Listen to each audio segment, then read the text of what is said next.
Bore da pawb. Bore da, mae fe'n lyflu gweld chi, a lyflu cael chi sy'n goelio o adre hefyd. Bore oer bore yma, ond mae fe'n neis i gynnwys mewn fan hyn. So mae hynny yn dda. Wel, mae'n jyst yn meddwl am y gwasanaeth heddiw, mae'n anodd credu bod ni wedi cyrraedd y sesiwn olaf o cyfres y Beibl yn barod.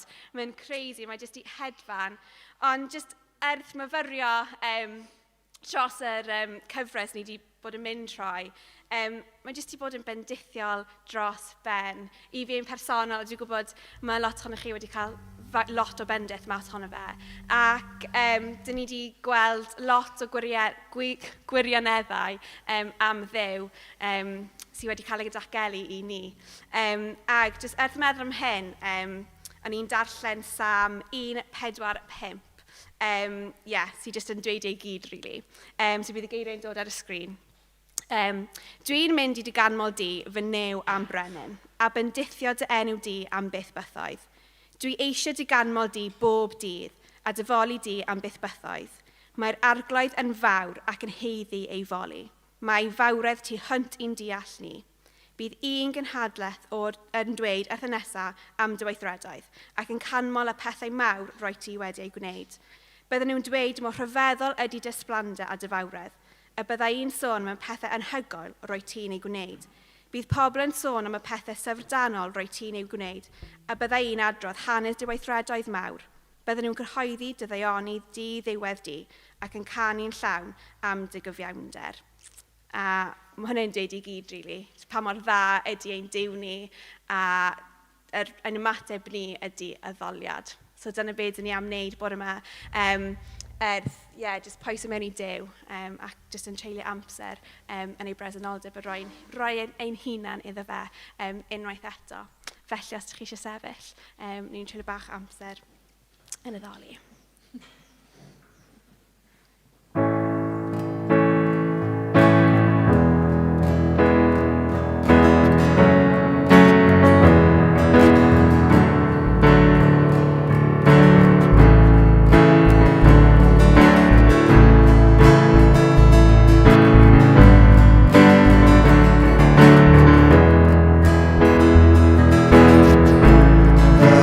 Iesu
yn debyg i'r trysor sydd yno.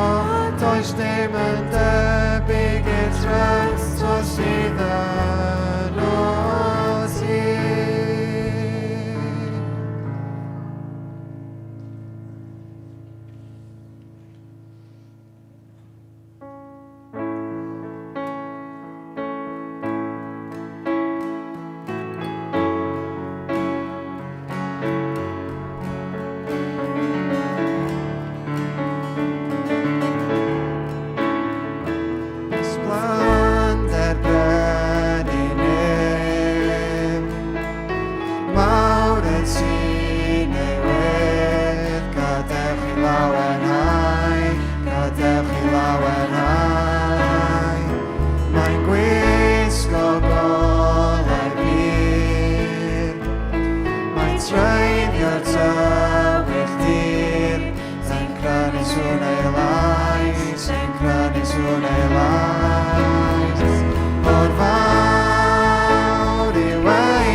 Mae'n bryd I chi ddeffro o'ch difaterwch. Mae diwedd y stori pan fyddwn ni'n cael ein hachub yn derfynol yn agosach nad oedd pan wnaethon ni ddod I gredydd gyntaf. Mae'r nos bron mynd heibio a'r diwrnod newydd ar fin gwawrio.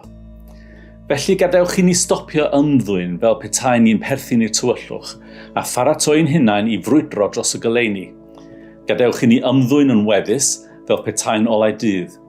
Dim partïon gwyllt a meddwi, dim ymddwyn yn amfoesol, dim prenhyddid i'r chwantau, dim ffreo a chemfigeni.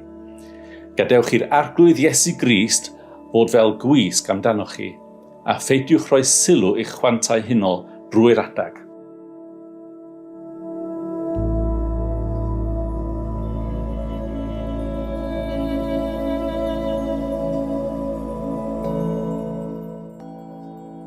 Yna, gwelais nefoedd newydd a deiar newydd.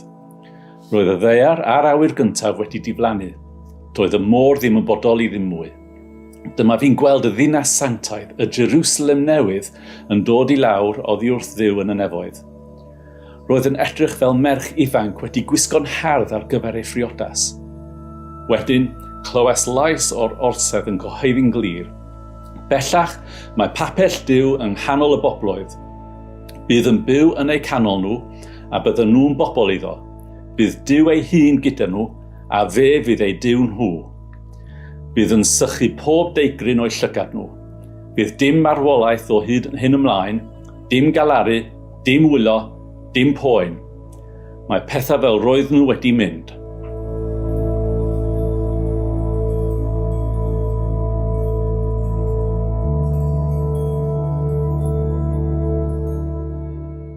Wedyn dangosodd yr angel afon o ddŵr bywiol i mi. Roedd y dŵr yn lan fel grisial ac yn llifo o orsedd Duw a'r oen i lawr heol fawr y ddinas. Roedd coed y bywyd bob ochr i'r afon yn rhoi 12 cnwd o ffrwythau, cnwd newydd bob mis. Mae dail y coed yn iachau'r cenhedloedd. Bydd mellti rhyfel byth yn bod mwyach. Bydd gorsef Duw ar oen yn y ddinas a bydd y rhai sy'n ei wasanaethu yn cael gwneud hynny. Cawn nhw weld ei wyneb, a bydd ei enw wedi ysgrifennu ar ei talcennau. Bydd dim o fath beth a nos, felly bydd ganddyn nhw ddim angen golau lamp, na hyd yn oed golar haul. Bydd yr arglwydd Dduw yn rhoi golau iddyn nhw. Bydden nhw'n teyrnasu am byth bythoedd.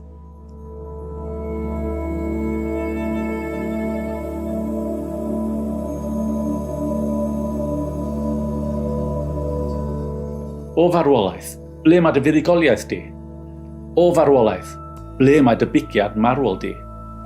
Pechod ydy'r pigiad gwenwynig sy'n arwain i farwolaeth, a mae grym pechod yn dod o'r gyfraith. Ond diolch i Dduw, mae'n harglwydd Iesu Grist wedi rhannu ei fuddugoliaeth gyda ni. Felly safwch yn gadarn frodyr a chwiorydd. Peidiwch gadael i ddim byd eich ysgwydd chi. Rhowch eich hunan yn llwyr i waith yr arglwydd. Dych chi'n gwybod fod unrhyw beth newch chi'r arglwydd ddim yn wastraff amser.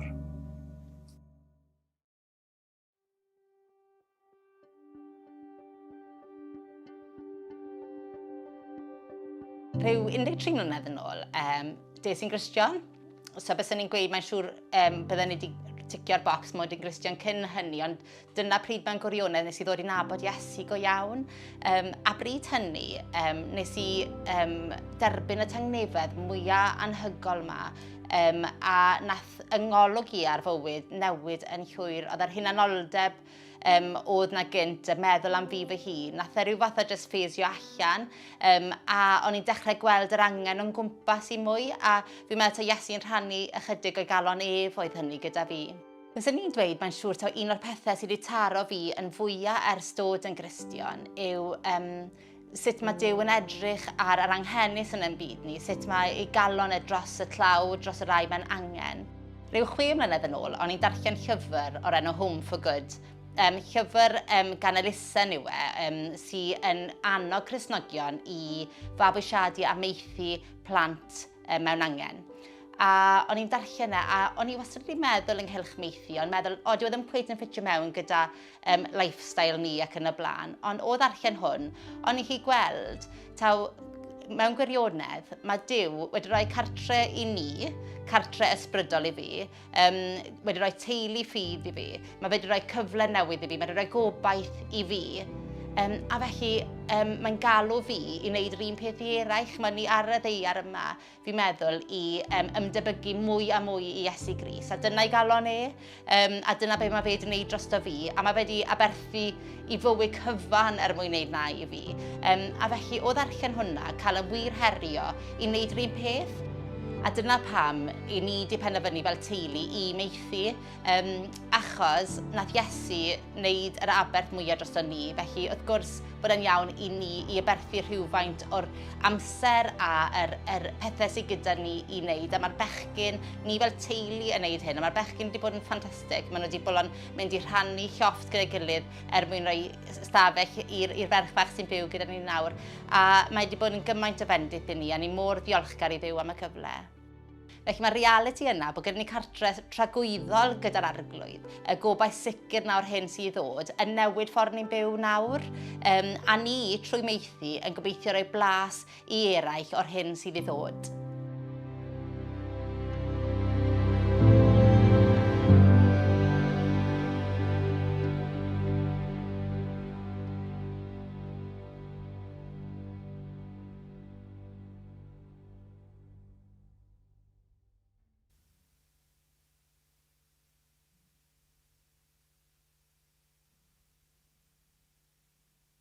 Dyna ni. Diolch fawr iawn i'r band. Diolch i Robin am wneud y darlleniad a diolch i Angharad fyna ar y ffilm. Ffrind i ni o'r Bala nath rhannu i stori fyna ynglyn. A sut mae ffydd hi ynglyn â'r dyfodol yn effeithio sut mae hi'n dewis byw bywyd heddiw. A dyma fydd y thema fydd gyda ni gweddill y bore yma. Nawr, cyn bod y plant yn mynd law grisiau at Siw, jyst chydig o gyhoeddiadau. Mae antur yr adfent y digwydd yma pnawn yma am 2:00.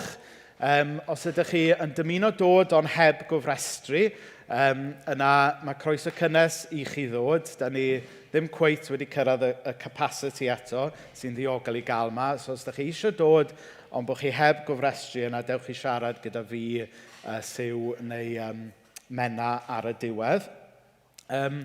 Wedyn, hefyd, o'n i'n sôn wythnos diwetha ynglyn â apel y ffenestri.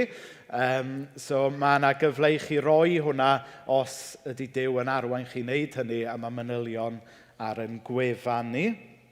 Wedyn, hefyd, mae manylion gweddill yn dathliadau nadolig ni wedi cadarnhau nawr. So ar Dydd Sul, Rhagfyr 19, pythefnos i heddiw, bydd y dathliadau mawr. Bydd gyda ni dathliad hwyliog pob oed yma am 10:00 y bore.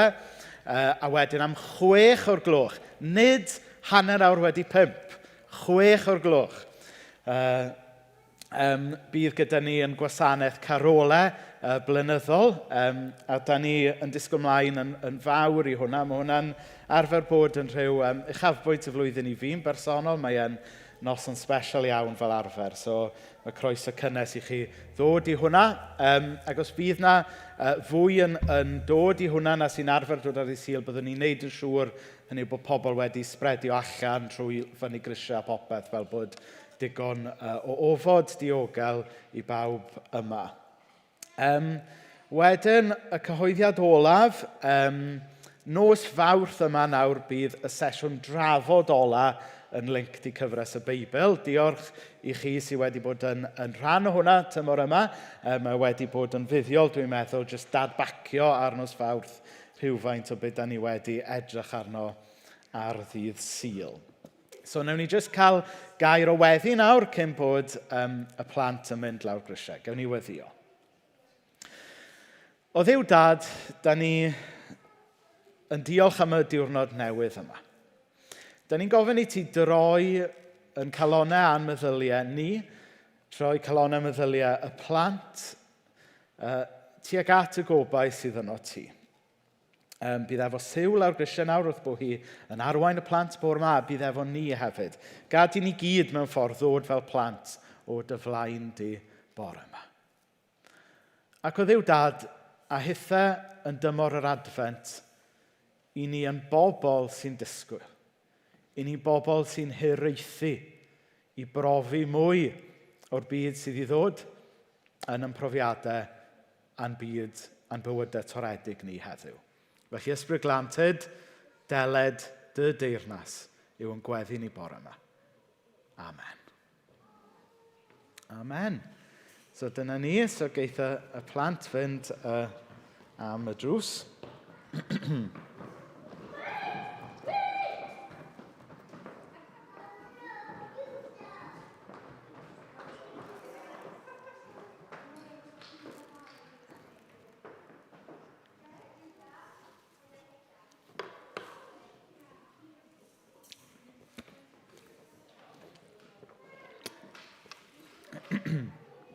Diolch fawr iawn i'r Rhodri hefyd fydd yn cyfieithu bore yma. Yr hen ddyn wedi cael squash injury o be fi'n deall. Felly, os wyt ti'n gwylio adra Arwel, brysio walla. Ia.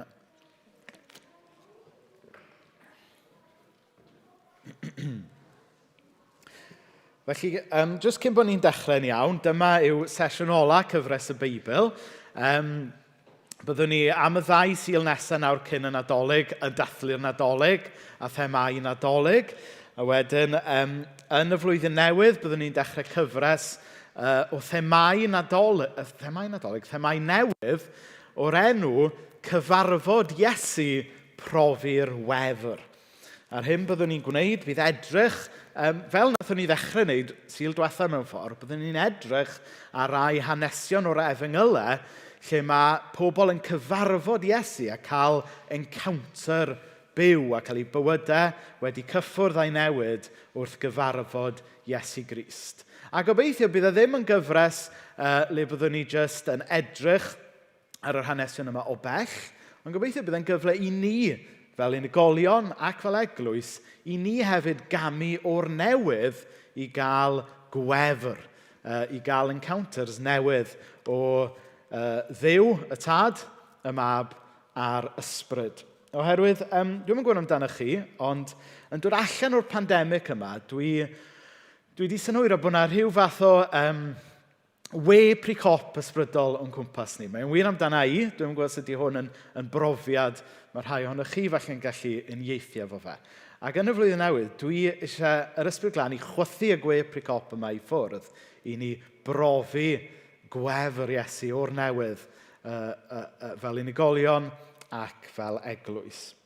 Ond bore yma, da ni yn gorffen cyfres y Beibl.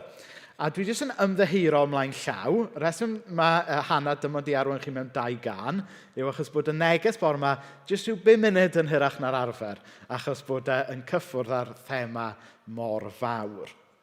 Felly, yn sesiwn olaf cyfres y Beibl heddiw, da ni'n edrych ar y thema o obaith.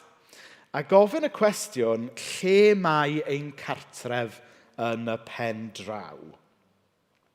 Nawr mae'r daith o Gaernarfon i Gwm Gwendraeth, lle gath Menna i magu, yn daith hir a throellog, the long and winding road fel canodd y Beatles. A mae yn arbennig o daith hir ar brynhawniau oer a glib yn y gaeaf. A mae yn daith hyd yn oed fwy hir i Cadog a Nedw bach sy'n iste yng nghefn y car.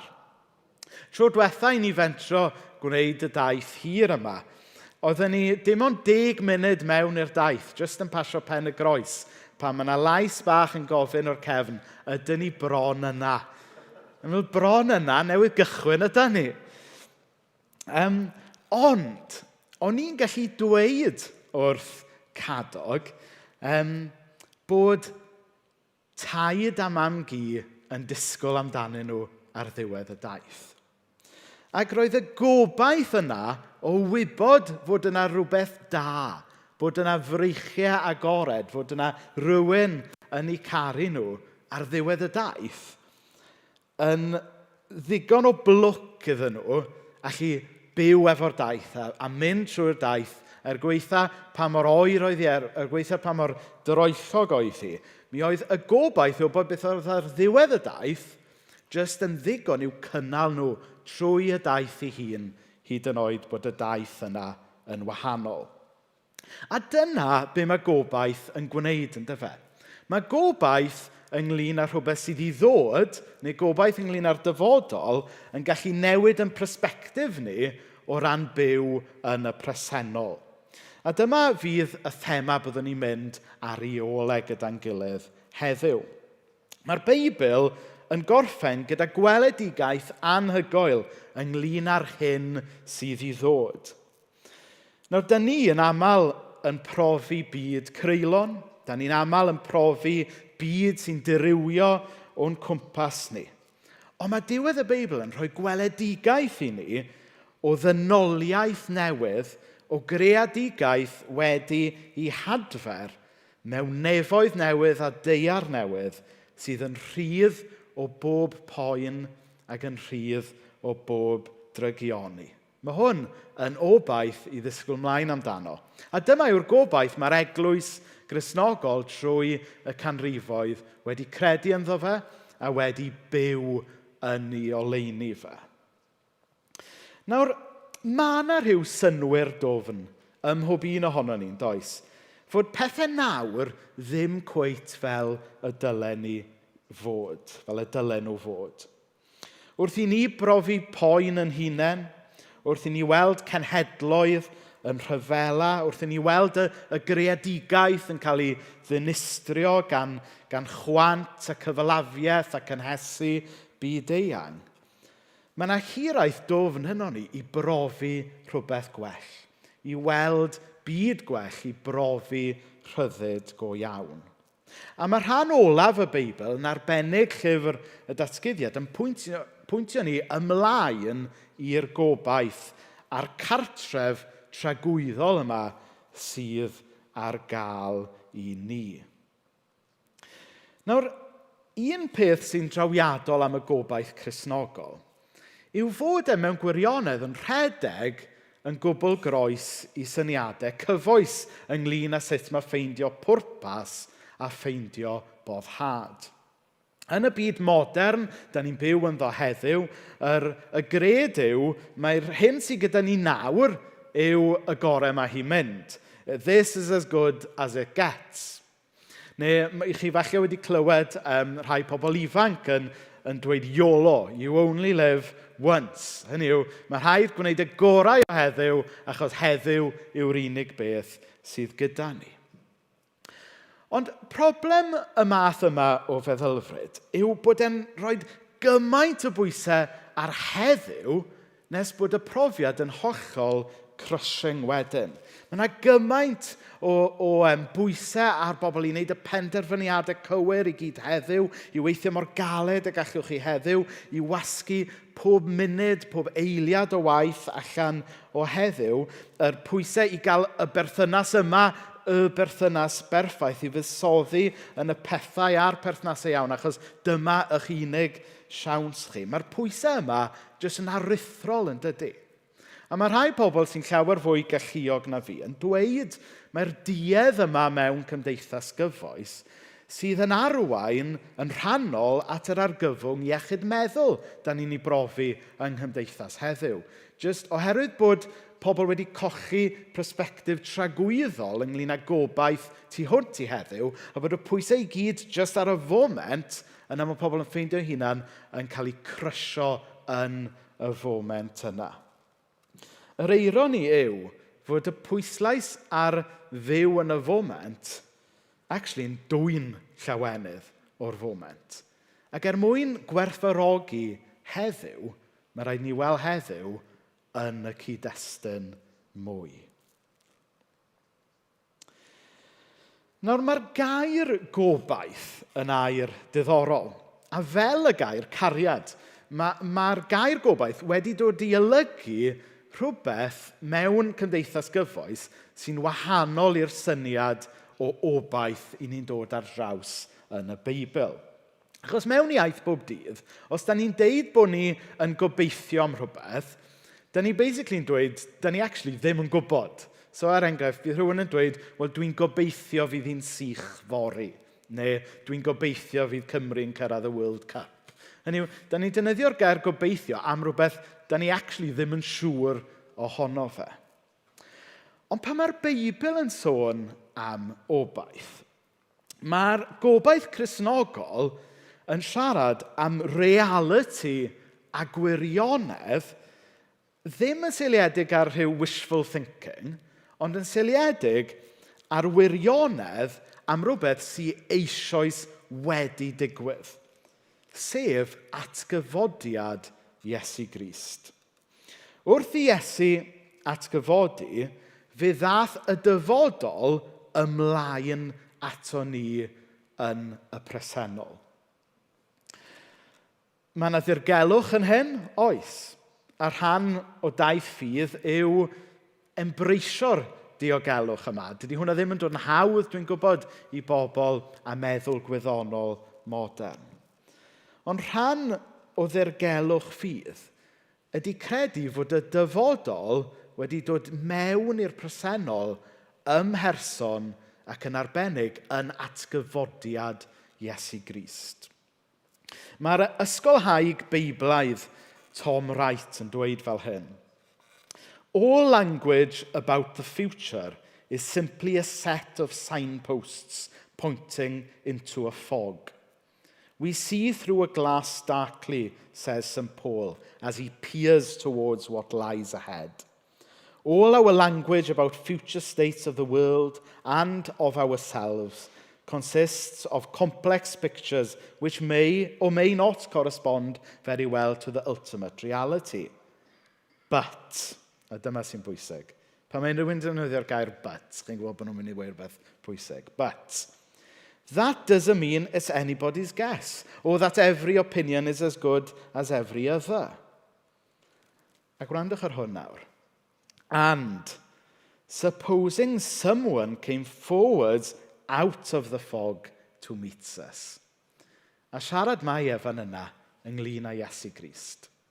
Fel Cristnogion, fe allwn ni ffeindio heddwch a gobaith ynglyn â'r dyfodol, achos bod y dyfodol wedi dod ymlaen ato ni ymherson Iesu Grist. Ydy, mae edrych i'r dyfodol weithiau'n teimlo fel edrych mewn i'r niwl. Ond allan o'r niwl, mae yna law yn dod i'n cyfarfod ni. A llaw Iesu yw hwnna.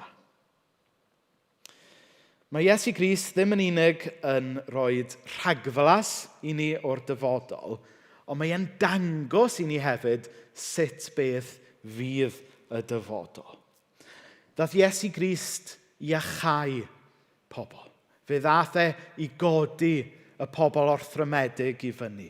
Fe ddaeth e i ddangos beth oedd cariad a maddeuant go iawn.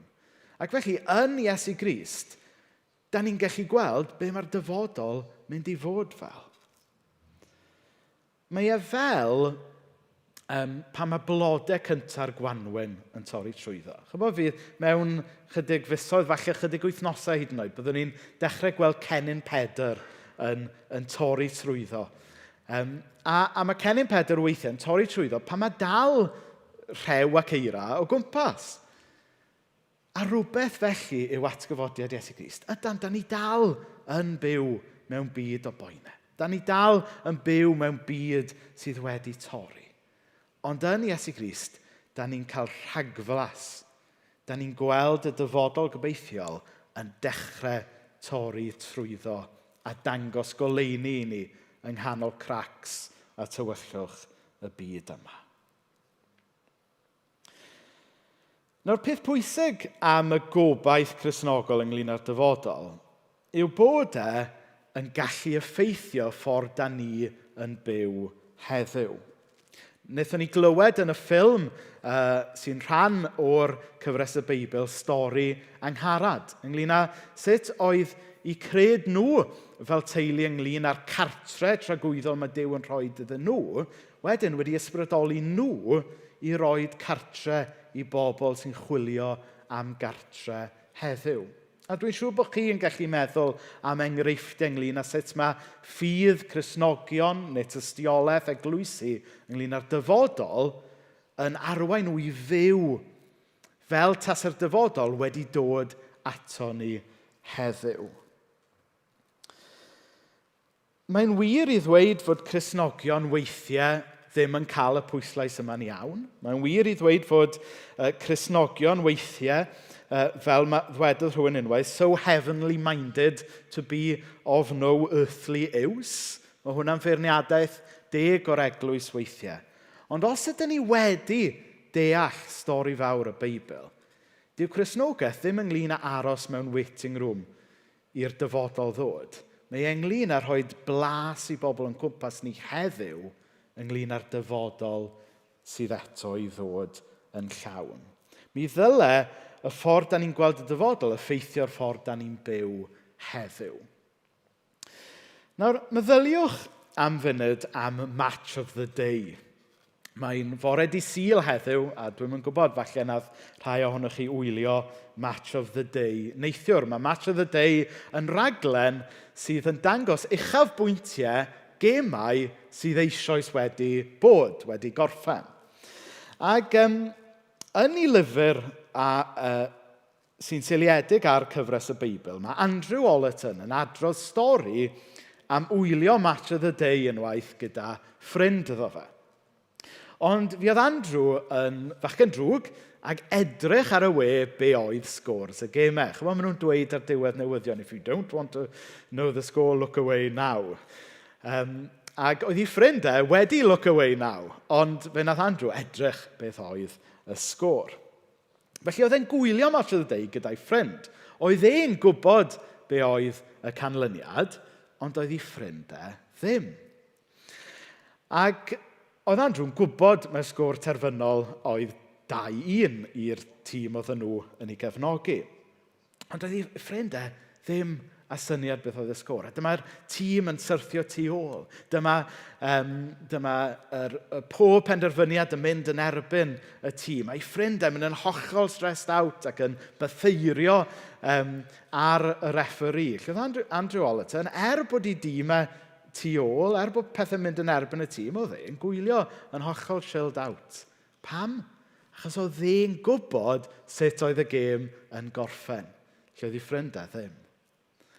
A mae rhywbeth fel yna ynglyn â'r gobaith Cristnogol. Yn bod ni dal yn profi anawsterau.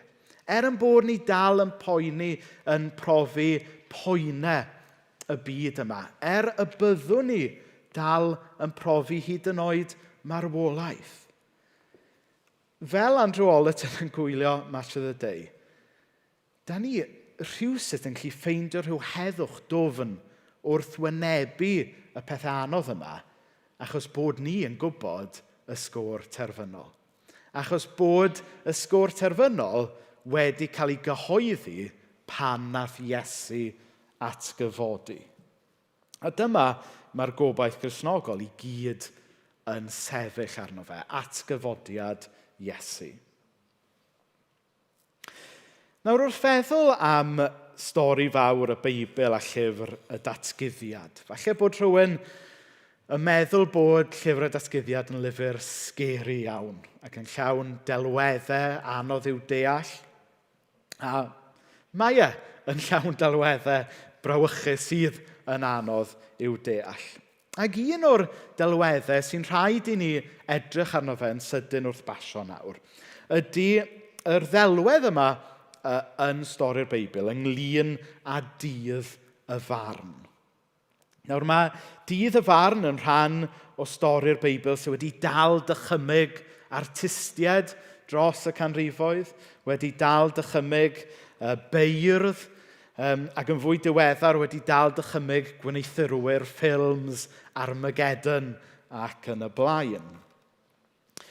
Ond mae hefyd yn rhan o stori fawr y Beibl sy'n hawdd i'w gamddeall. Mae e'n rhan o stori fawr y Beibl mae'r eglwys falle ar wahanol gyfnodau mewn hanes wedi i gamddefnyddio falle mwyn trio manipuleiddio pobl mewn i rhyw argyfwng ac wedyn penderfyniad. Ond wedyn ar adegau eraill, falle bod yn rhan o stori'r Beibl mae'r eglwys falle jyst wedi sidestepio achos bod ni ddim cweit yn siŵr sut mae delio gyda fe. Ond bore yma, dwi eisiau rhannu gyda chi fod dydd y farn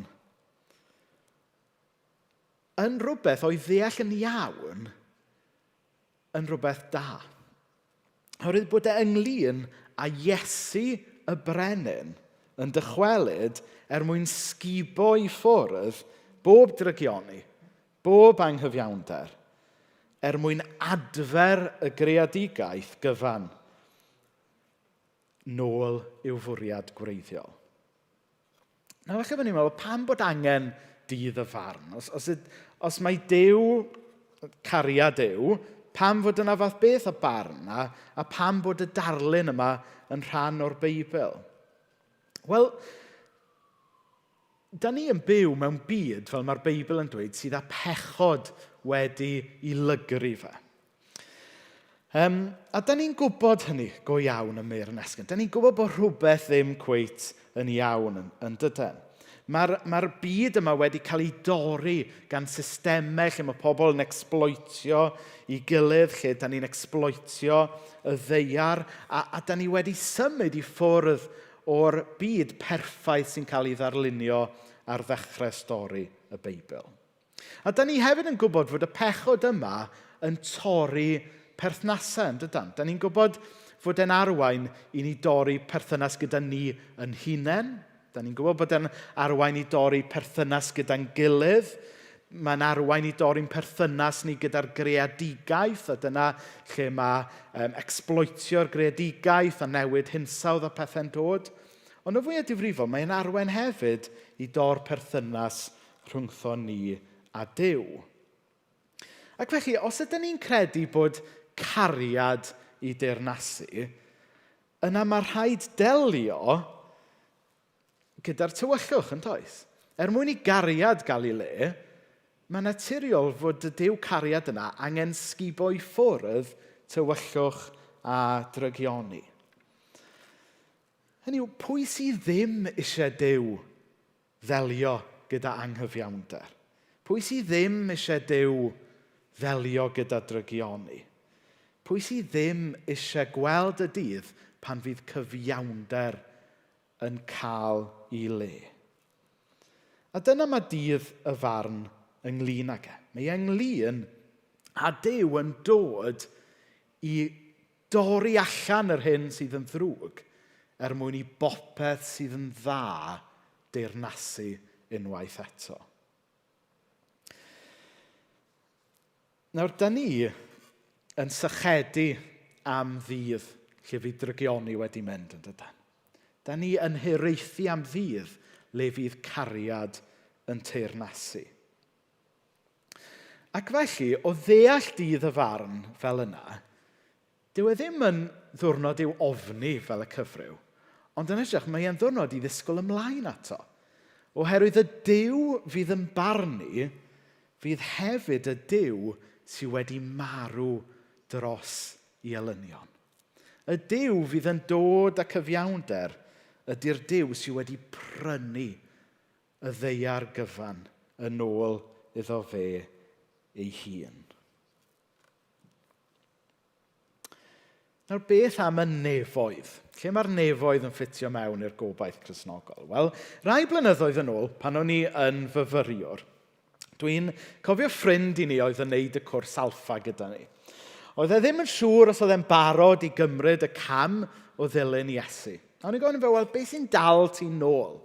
A dyma fe'n rhannu gyda fi, wel, dwi ddim yn siŵr iawn os dwi eisiau treulio tragwyddoldeb yn y nefoedd. O, pam? Pam bod ti ddim eisiau treulio tragwyddoldeb yn y nefoedd? Wel, tybod, dwi ddim eisiau iste ar y cwmwl candy floss a canu emynau. Mae gyd yn swndio bach yn boring i fi. A gwir amdani yw fod y ddelwedd, y caricature cartwnaidd yma sydd gyda ni'r nefoedd, mae e'n swndio fel rhyw fath o glorified health spa meets dechrau canu, dechrau camol. Ac fel fy ffrind, mae'n swndio mwy fel hinlle na paradwys i fi. Ond y gwir amdani yw fod yr hyn sy'n cael ei ddarlunio i ni yn y Beibl yn wahanol i'r caricature yma sydd gyda ni o'r nefoedd. Mae diwylliant poblogaidd, gweithiau celf, a hyd yn oed rhai o'n emynau gor-sentimentalaidd ni fel eglwys yn rhy simplistic a wedi gor-simileiddio y peth a rhoi rhyw syniad ffals o bobl o beth yw sylwedd y nefoedd newydd, y ddeiar newydd a'r gobaith Cristnogol. Drwy setlo ar rhyw ddealltwriaeth simplistic o beth yw'r nefoedd, da ni weithiau ddim yn rhoi cyfle i bobl weld be mae'r Beibl go iawn yn dysgu amdano. Achos mae stori y Beibl, dyw e ddim yn gorffen gyda ni yn rhyw fflotio i ffwrdd i'r cymylau, ond mae e'n gorffen gyda Iesu yn dod yma i'r ddeiar mwyn gwneud popeth yn newydd.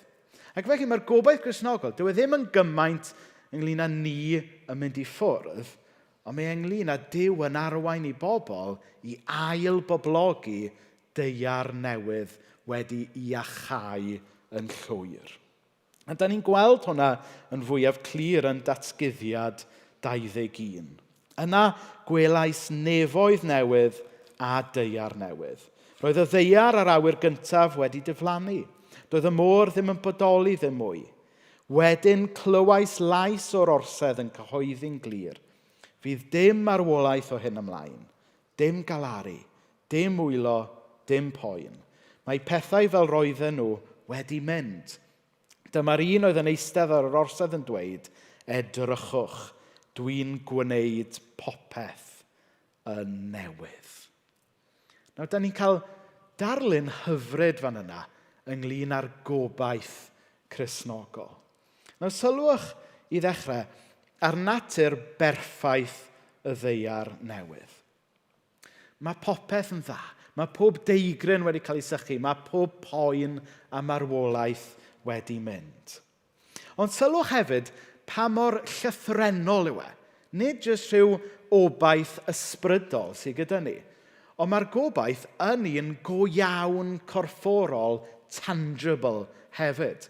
Yn yr un ffordd a nath Iesu atgyfodi go iawn yn gorfforol, mi fydd y dyfodol a'r gobaith hefyd yn go iawn ac yn gorfforol ac yn rhywbeth y gallwn ni ei gyffwrdd.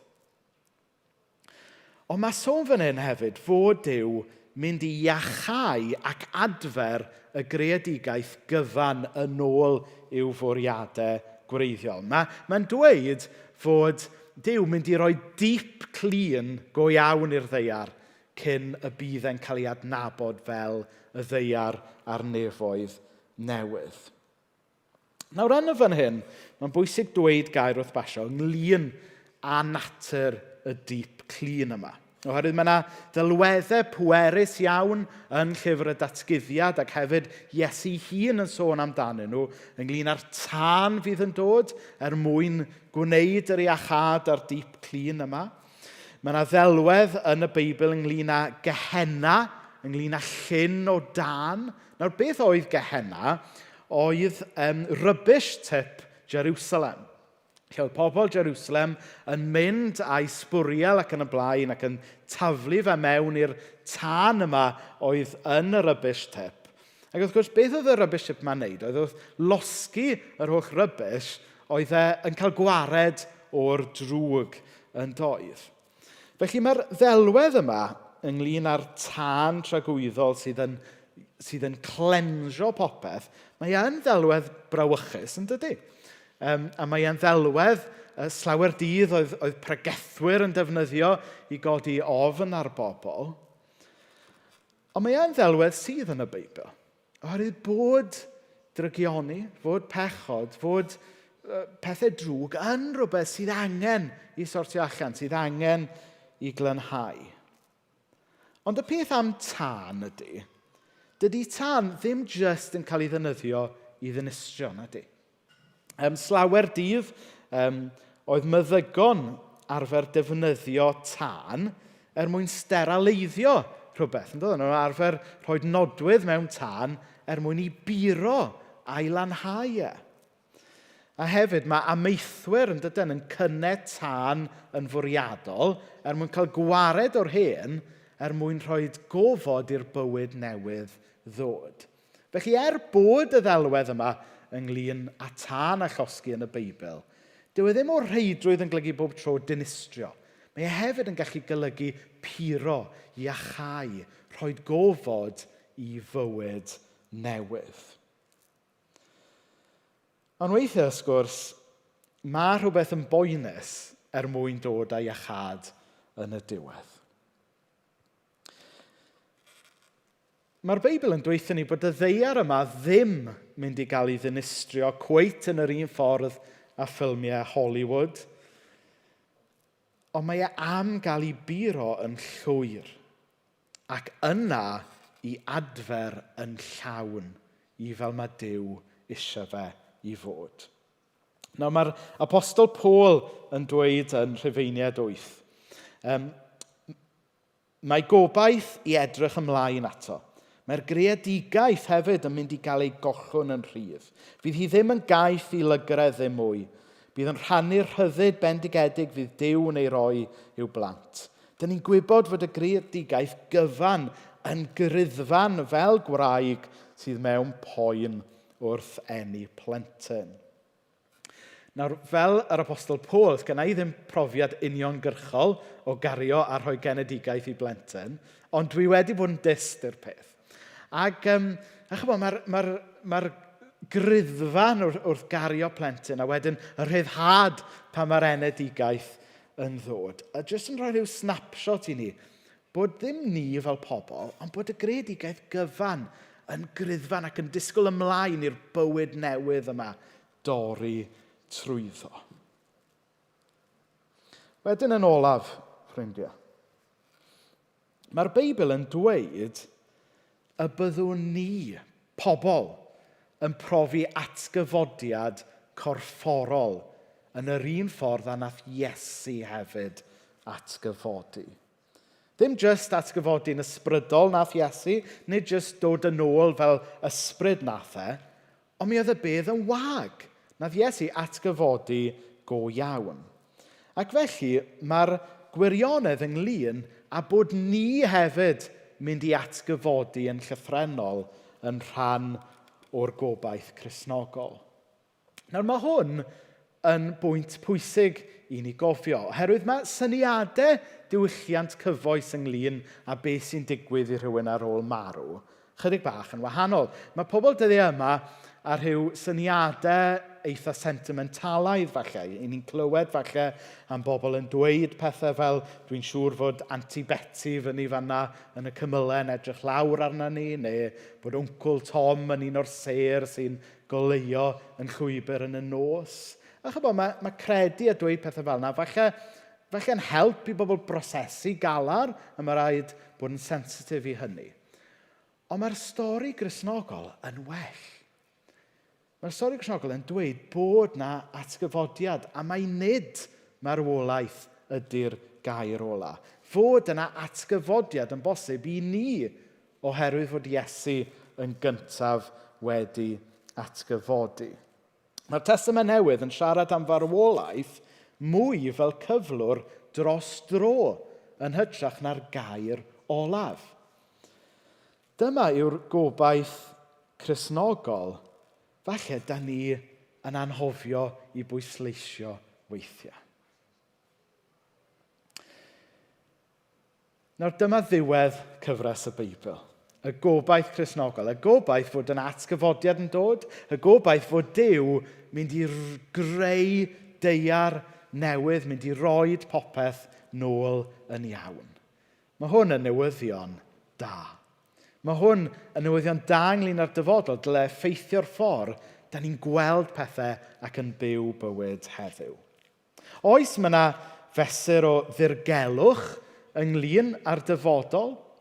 Mae gwahanol Gristnogion dros y canrifoedd ddim yn siŵr ynglyn â pa rannau o'r stori yma sy'n mynd i fod yn wir i bwy. Mae rhai traddodiadau Cristnogol yn credu bod nhw'n gwybod yn iawn who's in a who's out. Lle mae rhai traddodiadau Cristnogol arall yn pwysleisio bod Duw am adfer y cyfan. Ond y gwir amdani yw, mae eisiau ni gadw i Dduw fod yn Dduw. Ac i ni beidio trio ateb y cwestiynau yma dros ni yn hunain. Ond be allwn ni ateb dros ni yn hunain yw sut da ni yn bersonol yn ymateb i'r stori fawr yma. Ar ôl clywed y stori fawr yma, na ni beidio pwyntio bys a gofyn, wel, be mae'r stori yma'n golygu i fo neu hi, neu sut mae fo neu hi mynd i ymateb i'r stori yma. Sut ydw i mynd i ymateb i'r stori yma? Ydy'r stori yma yn well na'r stori da chi'n ei brofi ar hyn o bryd? Ydy'r stori yma yn helpu chi i wneud synwyr o'r poen, falle y rhwystredigaeth da chi'n ei brofi ar hyn o bryd, ac yn codi chi allan o fyna a taro'ch llyged tuag at ddyfodol fwy gobeithiol.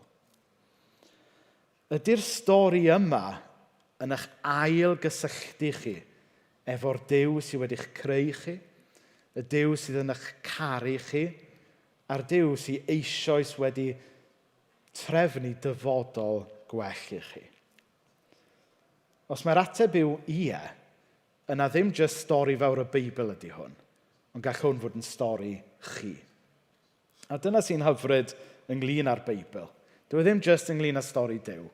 Mae ynglyn â stori Duw a dynoliaeth.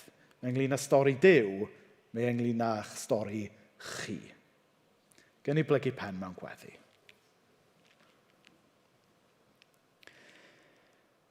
Wel, o Dduw Dad, i ni yn diolch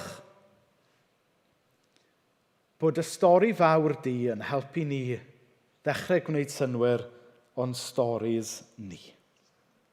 Ni'n diolch fod stori fawr y Beibl yn rhoi fframwaith i ni geisio deall y profiadau da ni'n ei fyw. Ni'n diolch fod stori fawr y Beibl yn rhoi fframwaith i ni ddechrau gwneud synwyr o'r poen a'r pethau anodd da ni'n ei weld a'i brofi yn y byd yma. Ond yn fwy pwysig bore yma, ni'n diolch fod y stori fawr yma yn atgoffa ni bod ti, Dduw, wedi dod ato ni, bod y dyfodol wedi dod yn agos ato ni ym mherson Iesu Grist. Ac yn Iesu bod ni'n gallu cael rhagflas o beth fydd i brofi'r diwrnod lle na fydd poen, le fydd bob deigryn wedi cael ei sychu, a bydd dim marwolaeth dim mwy. O Dduw Dad, i ni, fel y greadigaeth gyfan, yn hiraethu i brofi y diwrnod yna yn llawn. Ond yn y cyfamser o Dduw Dad, anfon yr Ysbryd Glân i ni fyw heddiw fel pobl gyda'n llygaid a'n traed eisoes yn y byd sydd i ddod. O Dduw Dad, gad i ni brofi dy stori fawr di yn ein profiadau a'n stori ni. Helpa bob un ohono ni, o Dduw Dad, i droi yn calonau a'n llyged a'n meddwl ato ti. A heddiw, o Dduw Dad, droi a dechrau o'r newydd fel disgyblion i ti. Amen.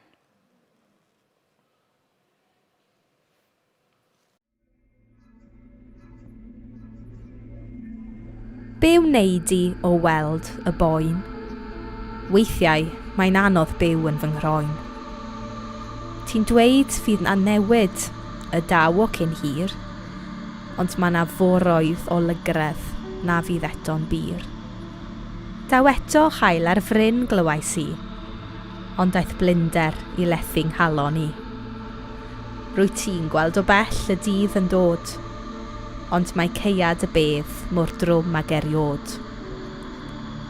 Ond ti sy'n gwneud popeth yn iawn. Mae ngobaith yn tarddu o nabod y ddawn. Yn lle hiraeth fe gaf adnabod yn llawn, cyfiawnder yn gwneud ei nith. Bydd Iesu yn byw yn ein plith. Be wneud i o'r byd sy'n blaguro? Yn ddwfn yn fy enaid, mae gobaith di wreiddio. O'r anialwch, dy gariad sy'n tywys yn glir i fywyd, i gartref a chwiliais mor hir. Fe sychu fy nagrau, fe'i cyfraist bob un, fy ngwisgo a chnawd heb bechod blin. A heddiw fe weithiaf dros werthoedd y deyrnas, dros heddwch a rhyddid i roi i bawb urddas. Gan mai ti sy'n gwneud popeth yn iawn, mae ngobaith yn tarddu o nabod y ddawn. Yn lle hiraeth, fe gaf adnabod yn llawn, cyfiawnder yn gwneud ei nith. Bydd Iesu yn byw yn ein plith.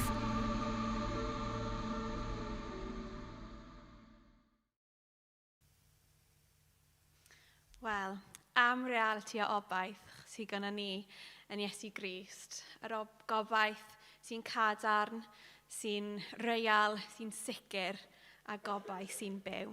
So os ydych chi eisiau sefyll, dyn ni am dathlu'r gobaith yma, a diolch chi ddim am y gobaith yma tra'n can olaf, so os ydych chi eisiau sefyll.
Dewch ni jyst gorffen trwy gydadrodd y gras ar fe'n gilydd.